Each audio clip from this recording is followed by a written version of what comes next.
I'd like to present you with a big picture view of physics. And for myself, I had a lot of trouble learning physics because it occurred to me as a whole bunch of facts that were somewhat related, but oftentimes I couldn't quite see the forest because of all the trees. And so this big picture just presents what I believe are really the two ideas that you are looking at all the time in physics. So in my mind, physics is really the study of the physical world and how it changes with time. And in that study, there are essentially two really big ideas that are occurring over and over. The first is that mass, energy, and momentum are conserved in the physical world. These things just don't sort of pop up and then go away. And the second big idea is that when you look at how these things change with time, there's a principle called the superposition principle, where you can essentially sum the effects of the individual changes to get the total change. And this comes directly out of the conservation principle. So these are the two big ideas I see in physics: the study of the physical world and how it changes with time. So what do you need to know to study the physical world? Well, you need to be able to quantify position of an object, the mass, momentum, and energy. By the way, I'm using a notation where this arrow indicates that it's a vector quantity, meaning it has magnitude and direction. And this icon indicates that it's a scalar quantity, meaning it just has magnitude. So in the study of the physical world, if you wanted to know how position changed with time, what you'd see is essentially three cases. This is the whole field of kinematics.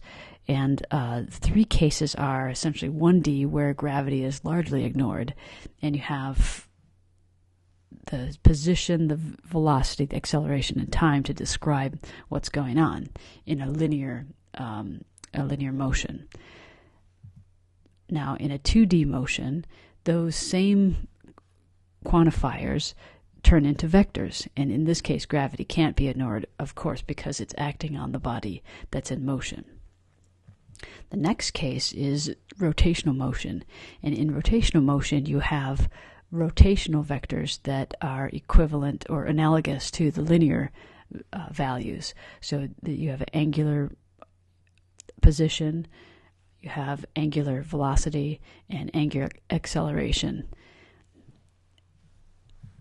And there's a special case in the rotational motion, in my mind, where you have constant angular speed, and it's a special case because you have a linear velocity with a constant angular rotation or angular speed that results in a linear acceleration towards the center of the circle, and that's of course called centripetal acceleration. So to look at how position changes with time, we use the study of kinematics, and these are all vector quantities. So how would we deal with the changes in mass, momentum, and energy? Well, for the changes in momentum, you might recognize this as essentially the Newton's second law. And that is that in a linear situation, force equals mass times acceleration. You have a very similar situation of rotational motion, where tau, torque, equals rotational moment of inertia times angular acceleration. These are also vectors, but these are just very similar equations. Again, we're dealing with vectors, so you might realize that one of the skills that you need is to be able to add vectors and resolve them using trigonometry into their component values. Another skill that you'll need is to be able to analyze forces into what's called a free body diagram. And on this diagram, normally we represent the mass as a point mass, and we superimpose the forces onto that point mass and use that information to apply to the motion, which is maybe a different diagram. It would be a kinematic diagram, and in this diagram you draw a reference frame for yourself and indicate which which are the positive orientation of the directions, and you draw only acceleration and velocity on this diagram, and you'd write your constitutional equations such as the sum of the force equals the mass times acceleration. And you combine this information with the free body diagram to determine how forces affect the motion of an object. What's left is energy, and looking at changes of energy with time is equivalent to looking at power. So the study of the physical world involves being able to quantify the position, the mass, momentum, and energy, and then looking at how those change with time.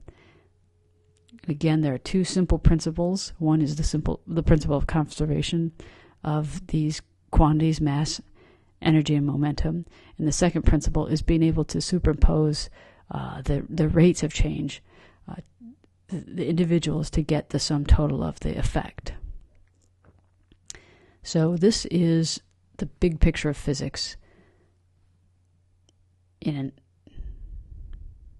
So this is the big picture of physics, and I hope this helps somehow.